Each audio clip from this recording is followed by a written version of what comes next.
welcome back to the channel, and as always, welcome to my home.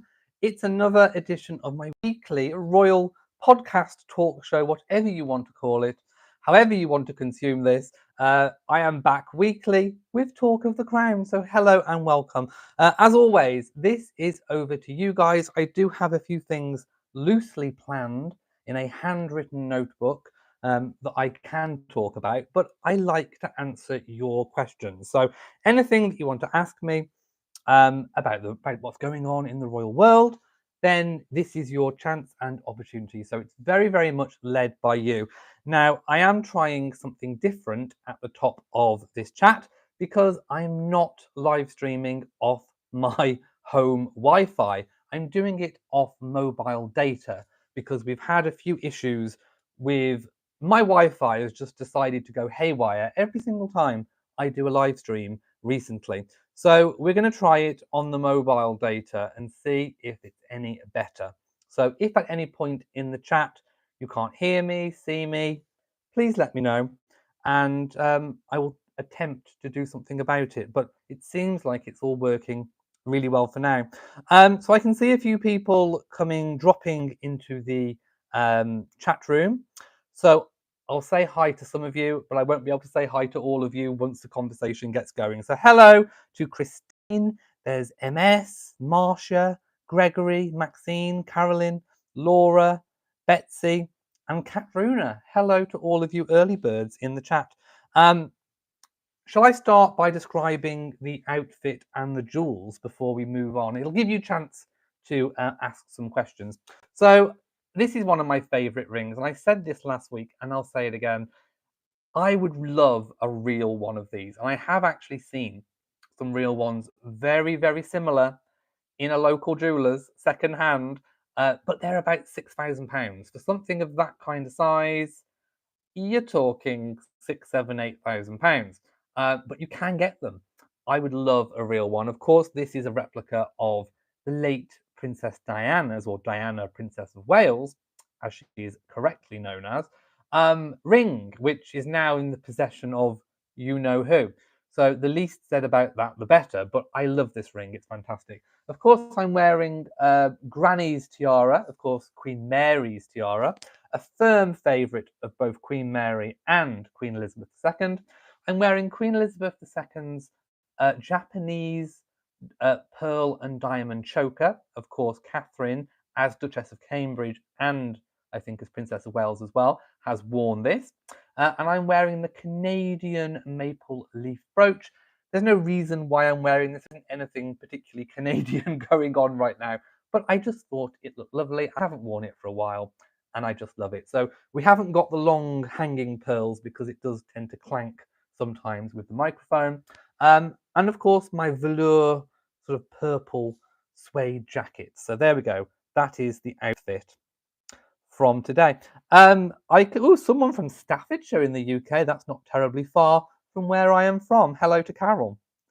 So hello to all of you dropping in. Maxine Tate says, is there a birthday photo for Princess Charlotte? You read my mind. You read my mind. Yes, there is. And I'm going to give Princess Charlotte a very happy 9th birthday green fan flap from me.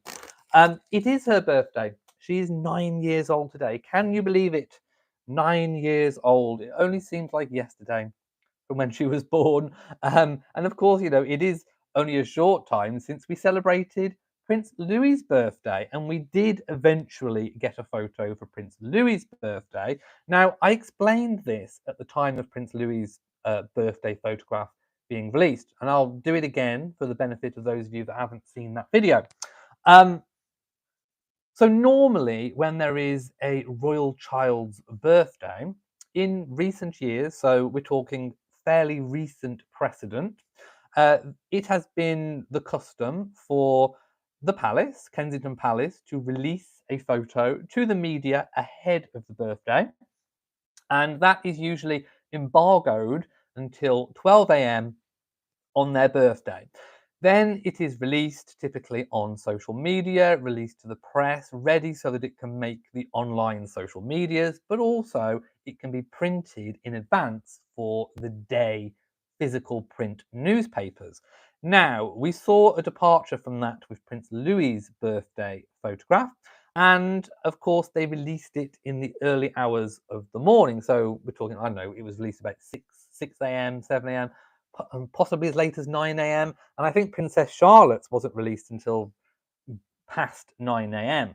So, with all the furore that happened over the edited photo, I think William and Catherine and Kensington Palace has taken a very different approach. They are now not necessarily, guaranteeing a photo, or they're certainly not going to, I suppose, play into the hands of giving it in advance so that it can be ready for Princess Charlotte's birthday. Now, of course, this photo will be distributed amongst the media, and it will most definitely make the late editions of newspapers, and it's fairly easy to update it in terms of social media newspaper articles.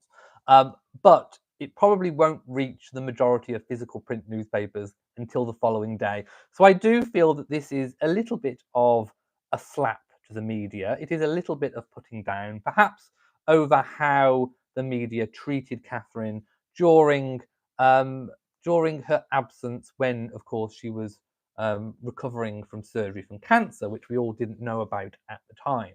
But also, perhaps, for the sort of picking apart and the intense dissection and scrutiny of that ill-fated photograph that William took and then Catherine edited. So I think this is a little bit of punishment and retribution. But I digress. What I do actually want to do is go and take a look at the photo, because it is really good. Now, this is a live stream. I'm not able to put photos on the screen, but I will edit this video and turn it into a standalone video for tomorrow, which I will include the photos in. I will turn this screen round and show you, though. So the Prince and Princess of Wales released via Kensington Palace. Happy 9th birthday, Princess Charlotte. And they put a birthday cake emoji. Thank you for all the kind messages today. And the photograph is credited to the Princess of Wales. So Catherine has not been put off from sharing photos, or taking photographs, if you like. So there we have a beautiful, smiling Princess Charlotte. I'll just hold it here so that you can see, and I'll talk about it for now. I mean, she doesn't look too dissimilar, I don't think, to what she did last year. There isn't terribly that much difference between an 8-year-old and a 9-year-old, in my opinion. Well, certainly not in Princess Charlotte's case. I think her hair has got a little bit longer. Maybe she's coming into her features a little bit more. I love the outfit. I love that kind of red, no, not red, it's more cranberry, like a cranberry colour, mixed with the kind of what I still call the Cambridge blue, which has become kind of synonymous with the Wales family. They kind of tend to wear that blue, all different shades of blue when they're when they're out and about. But I love the mix of the cranberry. I think it's a very happy photo. The flowers in the photo are said to be one of the first flowers dedicated and named after Her late Majesty. So I think those flowers, the pink ones, are called Elizabeth. So it's a really gorgeous photo. I like the colour of her hair. It's kind of chestnut, but with kind of blonde natural highlights. It's a really lovely colour hair, actually. It's sort of half Catherine, half William hair, if you know what I mean. It's got those, it's almost two-tone. I can definitely see the chestnut, and then I can see the kind of blonde highlights coming through. A little bit like my own hair, my loves, isn't it? So I think it's gorgeous. I think the pose that she's striking is very strong. I think it shows her character, her personality. I think she has a lot of personality. I think she's more akin, perhaps, to the Windsor female personalities. I can definitely see that she's got she's got a bit of the Princess Anne's about her, hasn't she? She kind of, I think she's got that strong, independent female, a little bit tomboyish approach, and I think she'll be very no nonsense, no fuss, like like Princess Anne. So I love the photo. I like the little kind of ruffly top coming out of the jumper, or whatever it is that she's got on underneath. The little touch of denim is very on trend, I think, and very youthful. Believed to have been taken at Windsor, so I think Adelaide Cottage. Yes, I'm really loving that photo, and I just, like I said, I can't believe that it's been 9 years. Betsy says Princess Charlotte looks so grown up. I still think she looks like Diana. I said that from when she was born, and a lot of people said no, she looks like Queen Elizabeth II. A few people said that she looks like her maternal grandmother, Carol Middleton. I don't think I can see Diana. I think she's inherited William's sort of jawline, and William got his jawline from his mother.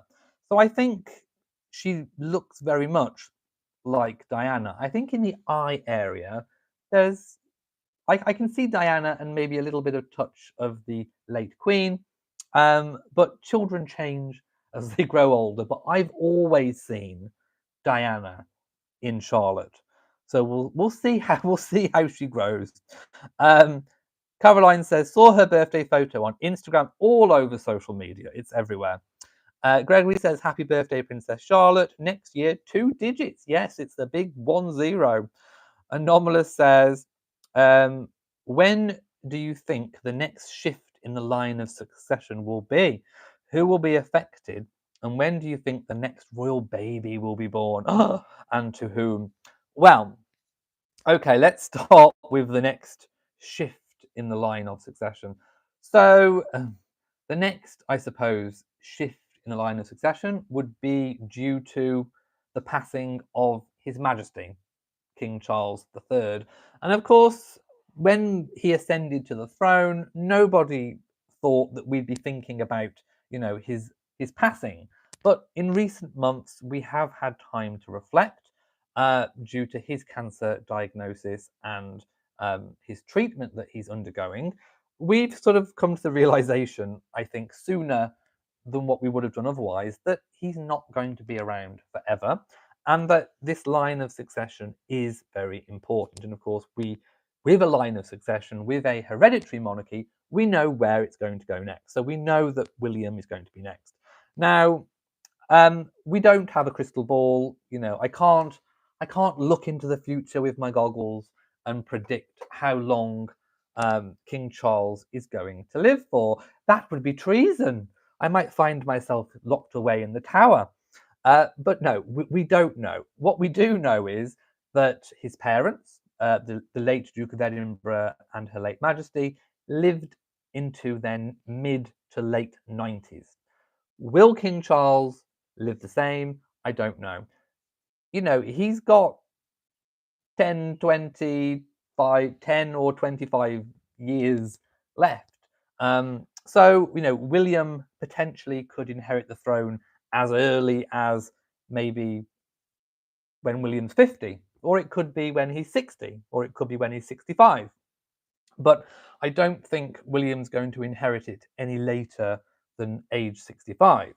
So I think that potentially is the time frame that we're looking at.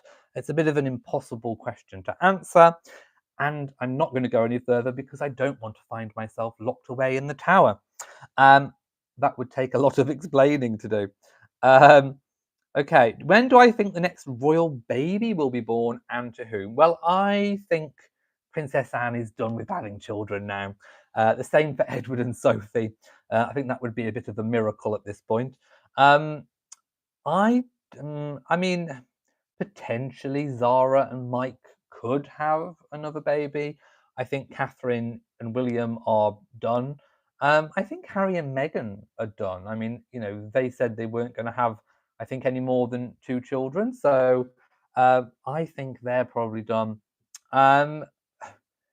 Maybe Beatrice and Eugenie could have another royal baby at some point. I think the most likely candidates are Zara and Mike, and of course Beatrice and Eugenie at some point, but we don't know.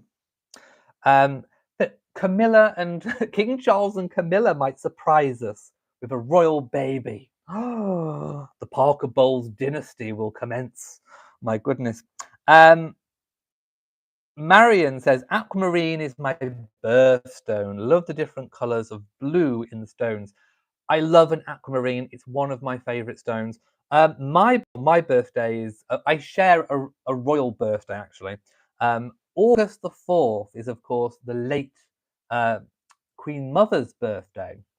Um, it's also a few other famous people's birthday as well. And unfortunately, I share the same birthday as Meghan. We're both Leos. Can you tell? Can you tell that we're both Leos?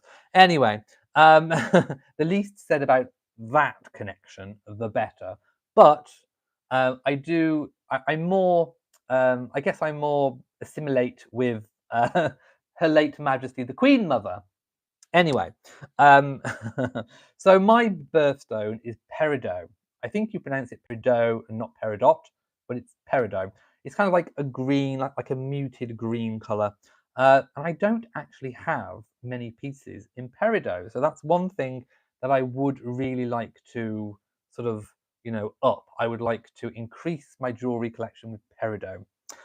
Also, I would like to get some opal pieces in because I love opals. I know it's said that it's unlucky to wear opals if it's not your birthstone, but you know what? I don't care. So I would love some opals. Laura thinks it's a lovely photo of Princess Charlotte.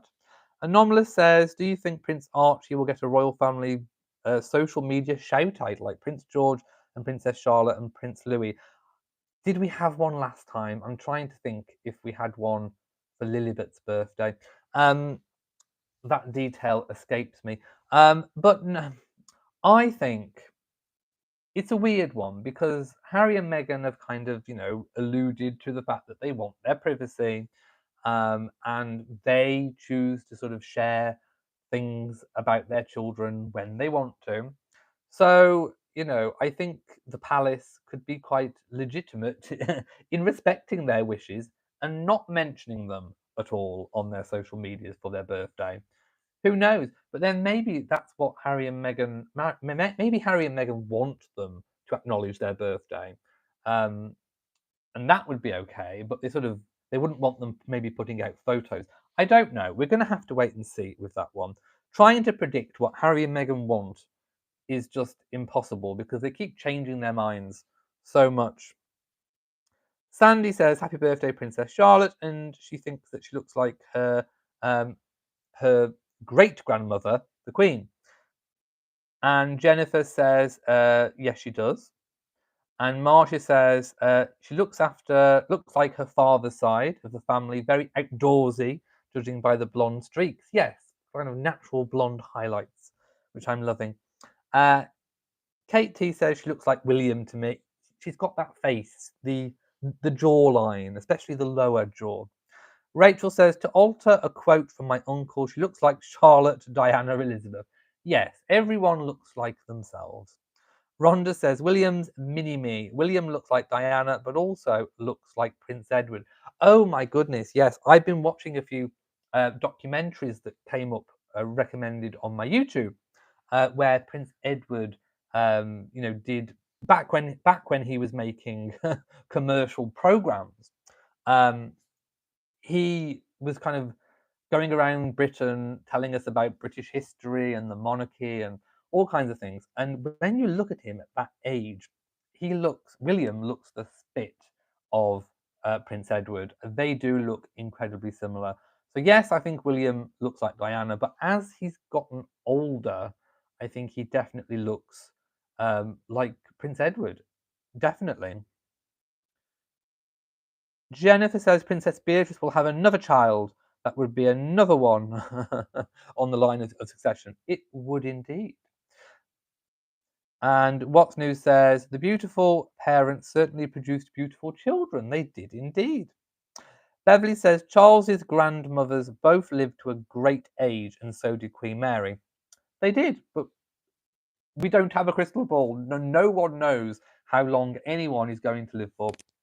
The one thing that is certain in anyone's life is that when you're born, there will be an eventual passing. That's the only thing we know, but we don't know when. None of us do, and I don't think I'd quite want to. Let me know in the comment section. Would you, if you could know when it was going to be your turn to depart this mortal coil, would you actually want to know? I mean, it could help with certain elements of planning your life. I mean, you certainly know whether or not you needed to save for a ripe old age, or I don't know. I don't think I'd want to know, to be quite honest. I'd like to live in blissful ignorance of that fact. Um, Lady Louise, well, I think she's a little bit off having children. I mean, she's got to meet someone first. I mean, we are in a modern world. People don't have to meet someone, but you know what I mean. Typically, people meet someone and then fall in love and have children. And I think she's still a little bit off that at the moment. Marcia says, Elliot is a Leo, as am I. I am indeed a Leo. Gregory says, did you have the chance to start the book Entrepreneurs of the Wild by Oliver Van Beeman? No, I haven't read a book for a long time, and it's one thing that I really miss. It's finding that time to shut your mind off and sort of go into another world reading books. Now, I do like reading sort of historical, factual books. I've read many, many, many factual books about different monarchs in British history. So, for example, I've read, proper in-depth biographies of like Elizabeth I. I've read many, many, many, Tudor monarchs, Stuart monarchs. So I have a great knowledge. I also like historical fiction books as well. Alison Weir is one of my favorites because she has the gift of being able to weave fiction into as much fact as she possibly can, which I like. Um, so yes, I've read a lot of books. I haven't read one for a long time. I do have lots of reference books. I love books on royal jewelry, all that kind of thing. But yeah, I do need to get back into it. Absolutely. I wouldn't mind reading the mucky filth that Sarah Ferguson's wrote. I mean, my goodness, it's supposed to be right mucky and filthy, isn't it? All sex and scandal and all the rest of it. So maybe I give one of those a read next time. Hello to everyone who is just joining. Sorry I can't say hi to you individually, but hello. Karuna says I prefer Bloodstone to Peridot. I mean, as you know, ruby is my least favorite gemstone, as is the color red in general. I do have one red velour jacket, and I do wear it occasionally, just for a little bit of difference and variation on the channel. And whenever I wear it, people say that it really suits me. I personally don't think red suits me. I don't like wearing red. Go figure. Red is not my favorite color. Jennifer says, computer is freezing weirdly. It seems okay for me on my end, so it could be yours. So perhaps refresh your screen. Maxine says, I have an opal ring in honor of my grandmother, so I hope it is not unlucky. I'm sure that's just an old wives' tale. Beverly says, I love watching Edward on Crown and Country. That's the one I'm watching. I couldn't remember the name. It is Crown and Country. There are many episodes. And of course, when I looked back and watched them, I haven't seen those ones before.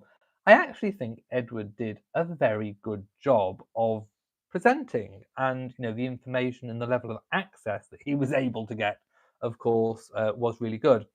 But it was an experiment. It was an early experiment in technically, a child of a monarch, a senior royal, going into the world of independence and sort of having your own production company and making your own way in the world. Now it didn't work out for Edward, although I think he produced really good pieces of work. There were a few faux pas along the way, as we know. It's a royal knockout being, I think, one of the nails in the coffin, but he produced good content, which is something that Harry and Meghan have actually failed to do. Whereas, I joke about Harry and Meghan not being able to produce a bowl of cornflakes. Well, actually, Prince Edward did manage to produce some really good content. So there's a bit of a difference there. But it didn't work out. So a lot of people that, the Sussex squad who call out double standards. Well, Prince Edward, made TV. The fact is, it didn't work. It didn't work out, and that was with producing good content. So Harry and Meghan producing poor, substandard, ridiculous content is also not going to work. Which is why Her late Majesty, Prince Charles as he was, and William were really against Harry and Meghan going out there and doing what they're doing now with using the HRHs, the royal titles, the styles, and having that royal connection because Prince Edward had already been there. He was basically the crash test dummy. Um, and and yet it didn't work out. And he, found that he was much better suited to actually being a working royal. It was in him to do that. So there is a very distinct difference between, Harry and Meghan and Prince Edward's venture, but there is also a similarity in the fact that it didn't work. It wasn't a success. And I think that's definitely the way that we're headed with Harry and Meghan.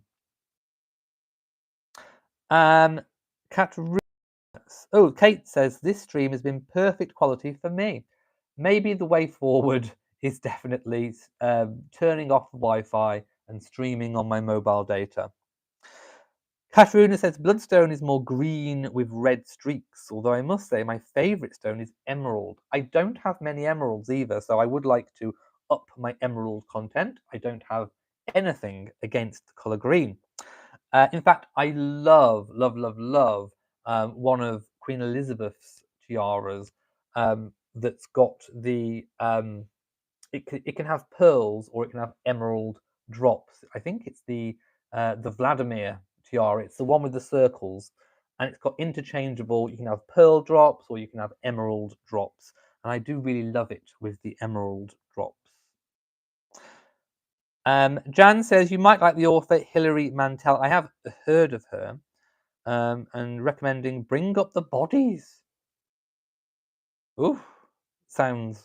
I don't know what are they doing with these bodies.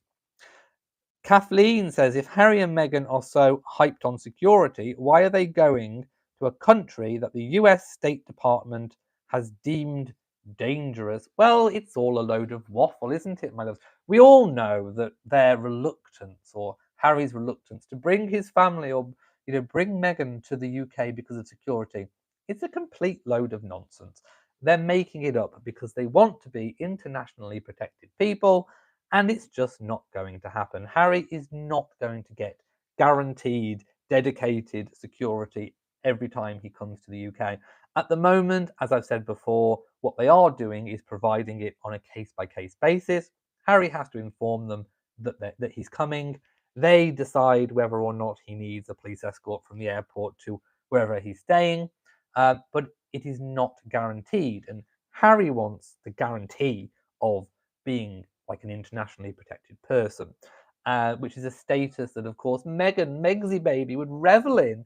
Meghan being an internationally protected person, sits beautifully with her ego, doesn't it? But yes, so the invitation to go to Nigeria, of course, is as private individuals. But this is where the water gets muddied. And again, why Harry and Meghan cannot use their HRHs, because there are blurred lines. Harry was a senior working royal. Meghan, by marriage, was for a short time a senior working royal, which are representatives of the United Kingdom, and known all over the Commonwealth. So to then sort of be invited in the way that they are and then make it so public, that's the bit that is a bit of a slap in the face. It's almost like they want, they're being flattered. They're sort of flattering themselves, or they're enjoying that kind of sort of level of attention. Now, there's nothing wrong with Meghan going over to Nigeria. I think she did a test and found out that she is 43% Nigerian, of origin. There is nothing wrong with Meghan going over on a private visit, learning about her cultural heritage background. Nothing wrong with that, but you don't need to make a big song and dance about it as a private individual. It's not an official royal tour. And make no mistake about it, people in Britain do not think that it is a sort of faux royal tour. But what we do think is that Harry and Meghan are thinking about it like a faux royal tour.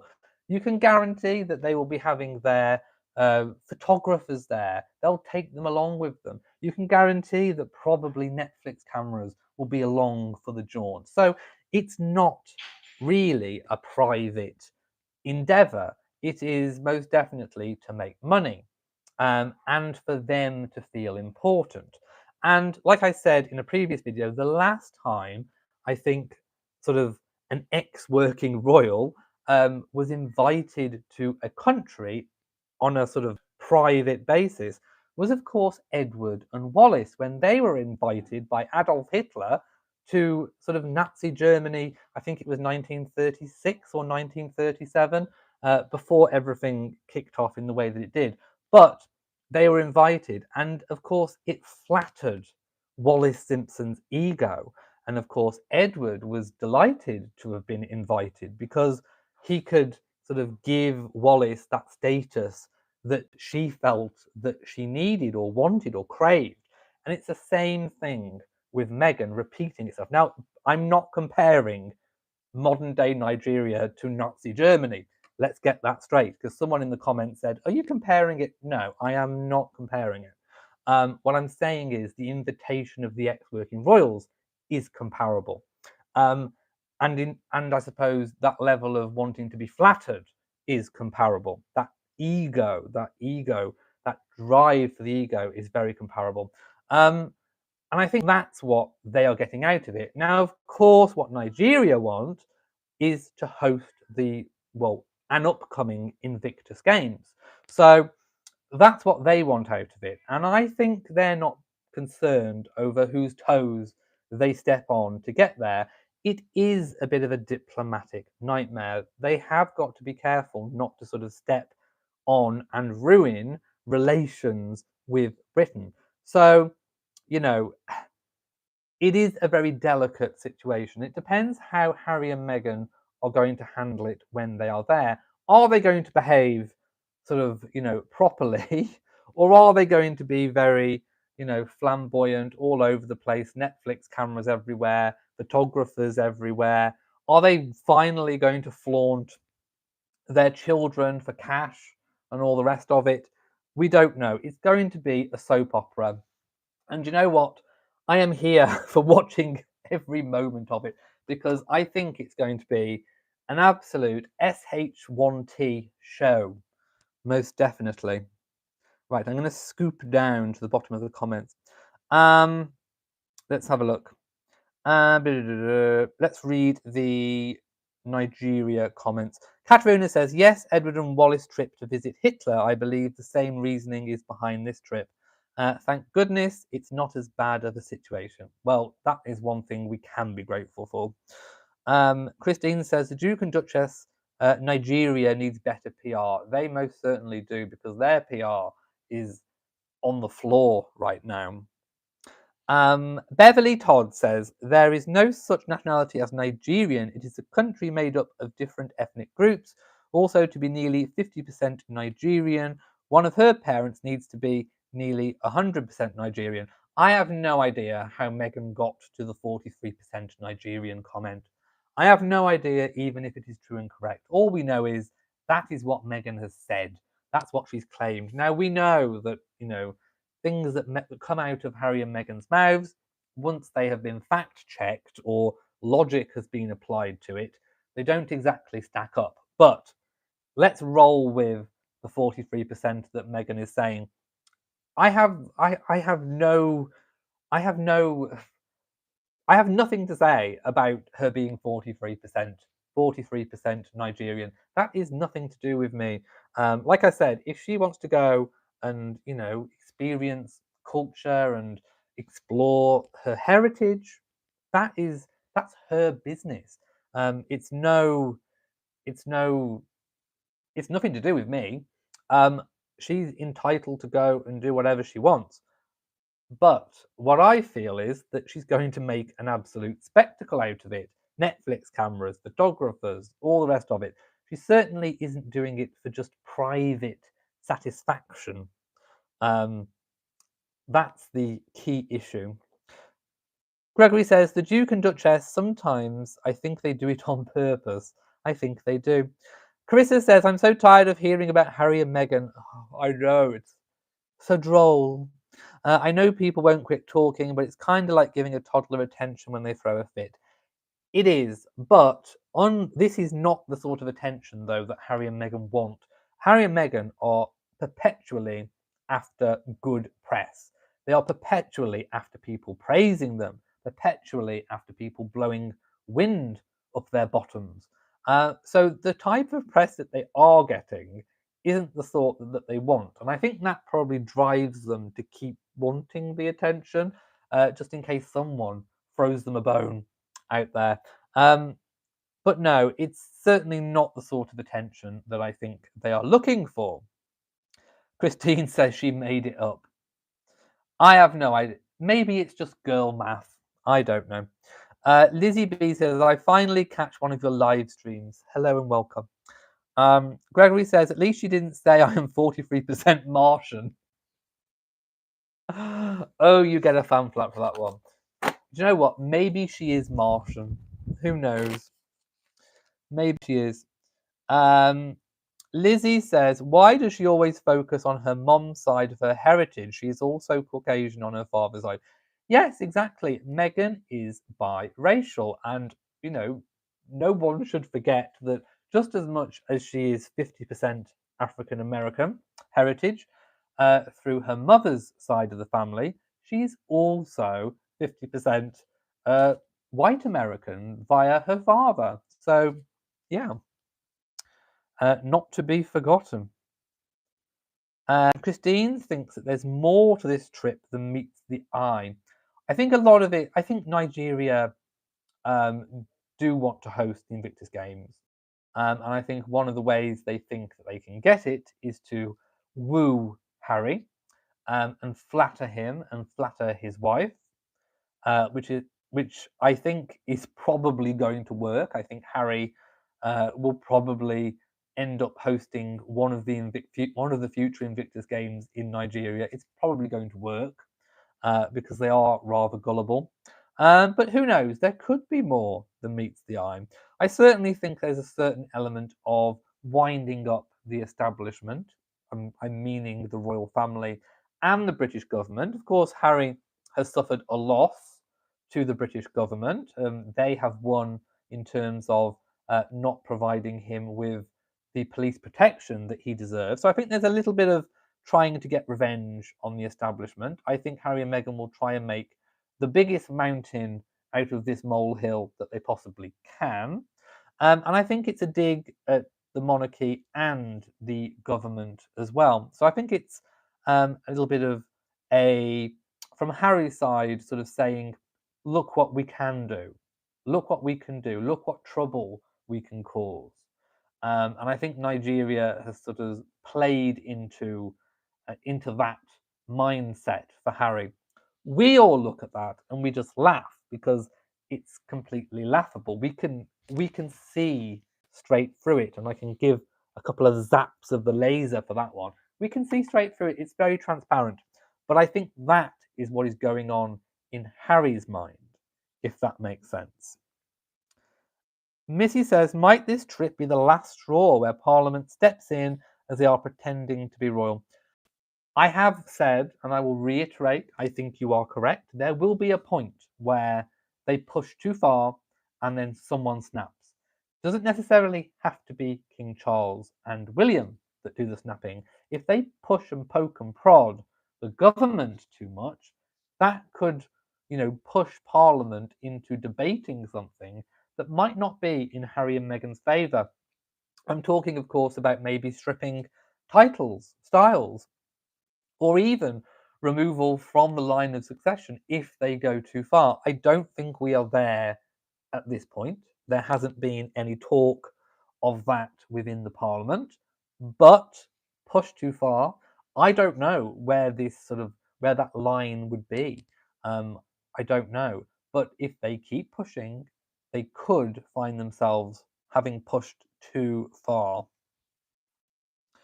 Let's have a look. Katruna says it would be easier to get good press if they behaved well. Well, of course, don't forget that we had that big setup pantomime of the. Do you remember when they were on the? I think it was it the Australasia tour, where they had incredibly good press. They had amazing press. In fact, there had been a sea change in how the media was reporting on Harry and Meghan. They had glowing reports coming back from that tour, but yet they still set up this ridiculous sort of Meghan, are you okay? And then she bursts out, into all of her woes, displaying them for all and sundry. And then shortly after, they run off for 6, 7, 8 weeks uh, to Canada to recover from the horrors of Britain. And then, of course, we have their, if you like, Megxit abdication from their royal duties. So they left. My point is, they left at a time when the press was favourable to them. So they can't really justify leaving with, oh, the press were treating us so badly. At the time that they chose to leave, they were being treated extremely well by the press. They had all good reports at that time. I know because I was there also reporting and commenting on what was being done. I've been around, remember, next year will be my 10th anniversary on YouTube. So I've been here through all of it. I've seen everything. I've experienced all the ups and the downs and the highs and the lows and the shocks and the clutching of my pearls at all of it. So I remember it well. They were treated really good at that time, but yet they still chose to leave. I think if they had continued, like you said, to just behave, get on with things, carry on in the way that they were, I think all of their troubles with the press that they perceived, perhaps would have been over. I think they had ridden the storm at that point. But then they went and provoked and pushed and did what they did, and the rest is history. Let's have a look. Lizzie says he has protection, but he needs to inform them with 28 days in advance. He doesn't want to follow the rules, but he thinks he is exempt from following them. He left and he thinks he has full benefits. Yes, he has to give prior notice to him coming, 28 days in advance, but he's not guaranteed the protection. They will assess case by case, visit by visit, whether or not he requires that level of protection. Jennifer says the Princess Royal, Princess Anne, seems to be getting annoyed too, I think. Oh, it doesn't take much to annoy Princess Anne, my loves. But she's always pretty spot on with her assessments. I mean, she was very spot on with almost sort of scoffing, if you like, at King Charles's longed for slimmed down monarchy. And of course, she's been proven to be correct. A slimmed down monarchy is not necessarily a good thing when you have too few royals to perform all of those duties. So if she is annoyed at something, and I'm sure she is annoyed at Harry and Meghan, most people are, I imagine it's for very justifiable reasons. Chrissa says, I read somewhere that Carol and Michael Middleton got a title. That is not correct, and that is not true. I have no idea where you've heard that from. I imagine it's one of these clickbaity social media accounts. But no, that is not true. They may do in the future, but they have not at the moment. Marcia says, stripping rank from Henry would be ideal. Then he'd come by just Harry. I am torn, as you know, I've said many times, between the removal of titles. There is a bigger picture, and the bigger picture is the ongoing survival of the monarchy. That is more important than Harry and Meghan. Harry and Meghan are little tiny, pimples on this sort of big, massive over 1,000 years of monarchy. They are a blip, and they will be a footnote in history in years to come. That being said, like I said, I think push too hard and they could find themselves out. But I think that to turn monarchy into Big Brother, where you can vote people in or out depending on whether you like them or not, basically a popularity contest, does it harms the very essence of a constitutional hereditary monarchy. The hereditary part is that you get what you're given. We have had monarchs in the past. I mean, I'm talking monarchs in the past that people have not necessarily liked. And sometimes there have been rebellions, sometimes there have been wars, and monarchs have been overthrown, and all the rest of it. So we have over 1,000 years of history. Harry and Meghan are very minute in the grand picture, and I wouldn't want to see um, Harry and Meghan being removed from the line of succession, etc., if that meant to destabilizing the monarchy and because if you go down the avenue of picking and choosing, you're very much going down the avenue of having an elected president. And for those people that are concerned with preserving the monarchy, I think protecting the monarchy at all costs is more important. So, as much as we would love Harry and Meghan not to be in the line of succession, it could have a detrimental effect. But if they push too far, it could have very, very popular support. I think the time to strike with Harry and Meghan would be if they did something so horrendous, so inexcusably unacceptable that the whole of the British public were like, it's too far. It's too far, push. Now, we had that, not from the public, but from the government and the upper echelons of society with Edward VIII. They said, it's too much, you've got to go. He abdicated. And the monarchy survived because the public accepted that that was the right thing to do at that time. If something similar happens, we could see that again. So you've got to be very, very careful. This has got to play out in the correct way. Do you get what I'm saying?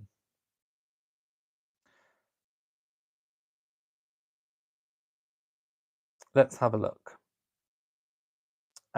Jennifer says, I really love Princess Anne. I think that she is great. She is indeed. Katruna says, I'm so glad that the Princess Royal is able to wear uniform trousers. Yes, and of course, there have been modern concessions to modern standards and values, and that is indeed one of them. Helen says the Princess Royal is 100% grafter, not grifter. Oh, absolutely. Green fan flap for that one. She is definitely not a grifter. She has worked everything that she's got at the moment. Jennifer says, yes, that is nice. I think that she will be a good support to Prince William when he is king too. Yes. Let's have a look. Lizzie says the slim down monarchy is a good idea for another country like Denmark, but for the UK, personally, I think they need more working royals because of the Commonwealth is so big and it has countries far away. Yes, it is big. And of course, different countries treat their monarchies or think of their monarchies in different ways. We, very much in the UK, look to the late Queen's, statement of whether my life be long or short, I will dedicate myself to the imperial family of which I belong. And we really, I think, took that to heart. We really take that to mean duty, service is for life. And I think it is, off the back of the abdication crisis, it's a little bit beyond the pale, I think, for a monarch in the UK to abdicate in the same way that it's acceptable for them to do so in other countries. It's almost not acceptable in this country. I'm not saying any way is right or wrong, but the way that we see it in this country is that it's a job for life. It's a role for life. It's a destiny. The destiny that you can't just sort of throw away. I mean, technically, you can just abdicate. There's nothing stopping you applying to get Parliament to pass a new instrument of abdication. But it wouldn't be, I don't think, palpable or palatable to do so. Charlotte Stevens would like. Are you in your sick bed? Well, I hope you get better soon. May you have a Megsy baby shimmy. Oh, you can have a Megsy baby shimmy. I'm trying not to get my microphone too rustly. There you go. I'll give you a pearl poke instead. Sandeep says, would you agree, ever since the passing of Queen Elizabeth, the monarchy has become boring and less interesting? I don't think it's become boring and less interesting. I think there's, even more going on than before. I think what we do miss about what I would call now the old establishment, the Duke of Edinburgh, the Queen, Queen Elizabeth, of course, I'm talking about, is that it's like a comfy old pair of slippers, isn't it? It's just that you know that they're there. It's just something that hasn't didn't change for 70 years. It's that continuity. And although we do have continuity, with the change of monarch, it we're still getting used to a King Charles and a Queen Camilla, a Queen Consort Camilla. And I think, in 5-10 years time, we may feel like King Charles has been King Charles forever. And then we might feel the same way when there's the next change of monarch, and it might take us a while to get used to a King William and a Queen Catherine. So I think it's just what we're getting used to, but I think we do miss Her late Majesty and the Duke of Edinburgh. I look back on old videos that I've made on the channel, and I see, what the royal family was in 2015, and it's very nostalgic, and yeah, I do miss them immensely, but things have to go on. Sandeep says it would have been nice had Prince Philip been alive for King Charles's coronation. Well, he'd have been well over 100. My goodness. Kathy says, can Harry and Meghan declare themselves King and Queen of the Commonwealth? No. Or President or Co-President of the Commonwealth? No, they can't declare them. I mean, think about it. It had to be passed by all Commonwealth member states that King Charles could become head of the Commonwealth. So no, they could not declare themselves anything. Sandeep says, with the news of King Charles's cancer diagnosis, when do you see the next accession council or coronation in the UK? Well, the next coronation, of course, would be the passing of the monarch. I have spoken about that earlier on in this chat, so please, for reference, go back and watch all of this, because I do touch on that. Gregory says, Prince Philip, a man without filters. He was indeed. Charlotte says, thank you for the shimmy and the pearl poke. Missy says, it would also be nice to see King Charles with Prince George sharing gingly things. How sweet that would be. I'm sure in time there will be some engagements that George can go on with his grandfather. Right, King Charles was back at work. He returned to public-facing royal duties with, of course, Queen Camilla by his side. They visited a cancer centre, so something very, current going on in his life. I think he was able to visit this time with a real understanding and solidarity with the patients that he was meeting. So it looked like he had a real confidence, he had a real spring in his step to be back. I think Queen Camilla sort of joked that she had to literally hold him back whilst he was recuperating. I would say he's looking a little bit, he's got a little bit more colour back in his face. I think over the past few times that we've seen him, in the car or whatever, he looked a little bit pale, but I think he's getting a bit more colour. Sausage fingers are back. I mean, during his treatment, the sausage fingers seemed to reduce quite a bit, but I saw video clips. Those sausage fingers are most definitely sausaging. So they're back, which kind of tells me that when he was on the treatment, we think some form of chemo for the cancer, that may have sort of helped swelling in the fingers, and his fingers did look a lot more reduced. So seeing as the sausage fingers are back, I would go out on a limb to probably say that he has finished or completed his treatment. Maybe he's on a bit of a break from it. I don't know whether he has to have round 2 or anything of that nature. But the sausage fingers are back, and that to me is an indication that perhaps he has finished the treatment that he's on. So maybe he's more advanced in the treatment than what we have been led to believe. That's just me using my brain and looking at what I can see.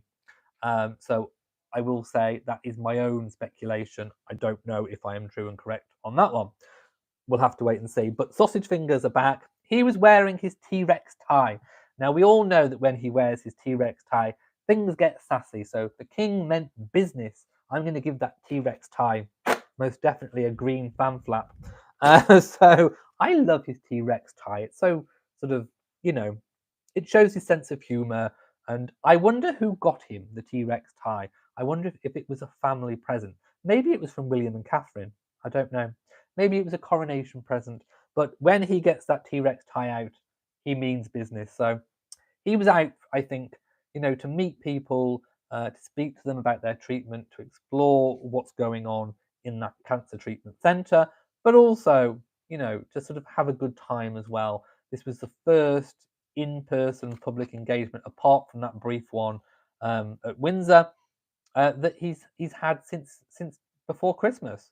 So yeah, this was monumental for him. I think he did really well. Queen Camilla looked really incredible as well. I always love how she handles herself in these situations. They both kind of split off and sort of met different people within the hospital, staff, patients. There seemed to be a really good rapport between everyone. So it was a very good first engagement back.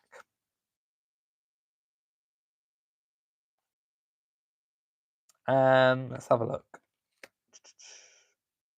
Lizzie says, "Where did you get your pearls? They look exactly like a necklace I saw on Princess Catherine." It's a replica. It is. It's a replica of the Japanese pearl choker, diamond and pearl choker. So it was given to Queen Elizabeth II, and it was loaned on various occasions to the late Princess Diana, Catherine when she was Duchess of Cambridge. Also, I believe it's probably on long-term loan now, now that she's Princess of Wales. So it is a royal replica. I think I had this one from Etsy. And now, I think you can still get it from Etsy. So I will, once this video is finished, I will put a link in the description box to my own personal list of things that I would like to buy for me. So you'll be able to see not just this, lots of other different royal replicas, including Tudor pieces as well. There are some amazing replica, Queen Elizabeth I pieces. I would love them. If I had the money, I would buy all of them. So what I did was I found out that on Etsy you could create like a wish list. So normally you would create a wish list if, I don't know, you're getting married and you want people to buy you certain things, and then you'd share the wish list. So I did it so that I could remember the pieces that I found. And then people were asking, to where I get my pieces from. So I will put it on, but don't buy them, because otherwise it will come to me, and then you'll be sending me things, which I'm very happy about. I mean, if you want to send me something, I will wear it in the videos and I will give you a massive shout out. But no, use the list to just see what's there. Copy and paste if you're interested in anything, and then into Etsy, and then you'll be able to find it yourself and purchase a piece for yourself. Some of them are very expensive. Like I said in last week's video, the prices have gone up for royal replica jewelry. Some of them are a bit more affordable, sort of, but there's not much below £40. So there are some nice brooches for about 40 £40 but there are some pieces, 400 £400, some amazing pieces. So I will pop the link in once we go off, and you'll be able to take a browse. Kaneta says, I saw your necklace on Etsy, very pretty. I was looking at replica rings. There are some good ones as well. I have Princess of Wales's engagement ring replica. There is also a replica of Princess Diana's Swan Lake. It's known as the Swan Lake necklace. Ah, it's gorgeous, but it's very expensive, so I can't afford it. But it's gorgeous. It really is gorgeous. There are some amazing royal replicas. Right, we're coming up to the end of our time, my love. So what I want to do is just recap, see if I've spoken. Ooh, Meghan's cooking show. Supposedly, it's going to be filmed on a cannabis farm. So I haven't actually delved into this story much. But anyway, so it's the Carpinteria neighborhood. Farm Lane, a cannabis farming business owned by the Van Wingerden family, never heard of them, is one of the biggest purveyors of legally produced pot in Carpinteria, California. So Meghan will be using the property owned by the Van Wingerden's, whatever they are, Wingerden's. I don't think I'm pronouncing that correctly, to film her upcoming Netflix cooking show. Maybe she'll be using some of the leaves in her cooking. What if she adds it to her jam? She'll be off her tits. My goodness. Meghan Markle will no doubt ooze a glossy image of a groomed, elegant. Oh, who writes this drivel?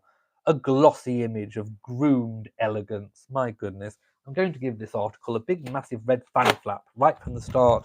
Anyway, I'm sure she'll be wearing something baggy and wrinkled. But the Duchess, accompanied by a 50-strong film crew. 50 strong? Is that how many it takes to put all that Vaseline on the lens to make it so blurry? May be struck by more than just the aroma of fresh-baked goodies as she showcases her kitchen skills. We've all seen her kitchen skills rabidly mixing in a bowl. That's because one of the there's two shooting locations chosen for Meghan's show is a 14-acre cannabis farm. Well, maybe she can do it from the depths of the ocean instead. I think that would be more appropriate. So apparently production is already underway. So unfortunately, we are going to be subjected to some kind of Meghan cooking show coming very, very soon. So yeah, the owners of the £5 million home are philanthropists Tom and Sherry Kippeler. But the farm chosen as the second shooting location is mired in controversy as its owners have created a stink with neighbours over their fragrant cash crop. Oh my goodness gracious me. So anyway, I'm not going to read the rest of that drivel. It's underway. We are going to be subjected to a Meghan thing. I don't know. Canetta says, "Oh, your Highgrove order has come in. The jam is delicious. Ooh, I'll give King Charles's jam a massive green fan flap for that one. Yes, I'm so glad and pleased that you got your jam." Canetta says she'll be wearing the latest burlap bag dress for her cooking show. Oh, I'm sure she'll be dressed up in some kind of flouncy outfit. She'll be she'll be trying to look all ethereal. Kathy says 50 people to help her cook. Goodness grief. Oh my goodness. It's terrible, isn't it? Have I missed anything else that I want to talk about? Oh, yes. William is reported to not want to meet Harry when Harry is over for the St Paul's Invictus service for the 10-year anniversary. So we are not expecting to see a reunited, brothers meeting. I think most of the royals will be avoiding Harry like the plague. So yes, to touch on that really briefly, basically, William is not going to be meeting up with Harry. There was one other story, one of the unlucky 50 that Meghan sent her rotten jam to.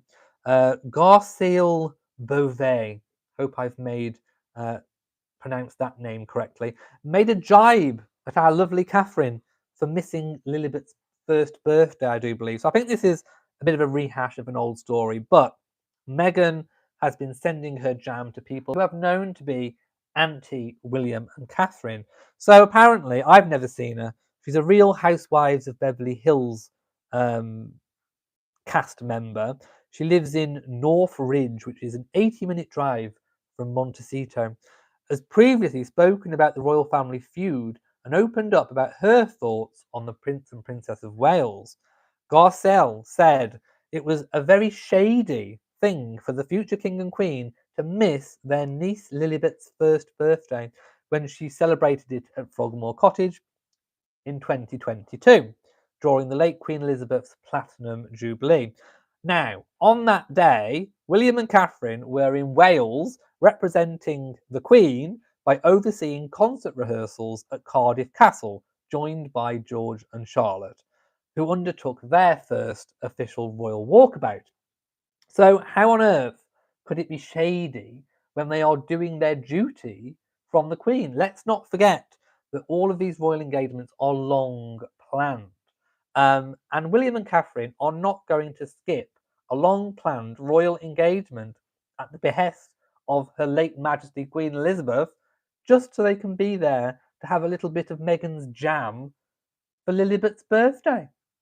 Absolutely not. So I'm going to give this Garcelle, whatever her name is, a big massive red fan flap from me. Who does she think she is, honestly? It's all terrible. And these are the sorts of people, influencers, that Meghan's sending all the jam to. My goodness. It's ridiculous. It really is. Thank you, Lauren, for saying I look fabulous. Right, I think that's it. I'm going to go now. I'm disgusted by that Garcelle person. Right, thank you for watching. I hope you've enjoyed Talk of the Crown. Like I say, I will rehash this video into another video for tomorrow. I'll add photos. I'll put all the editing into it. So thank you for watching. I will be back next Thursday, all being well, at the same time, 6 p.m. UK. I always set the video the day before.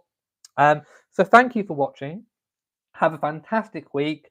I want to again hope that Princess Charlotte has had a fantastic 9th birthday. And I bid you all farewell. So, mwah to you all, and goodbye.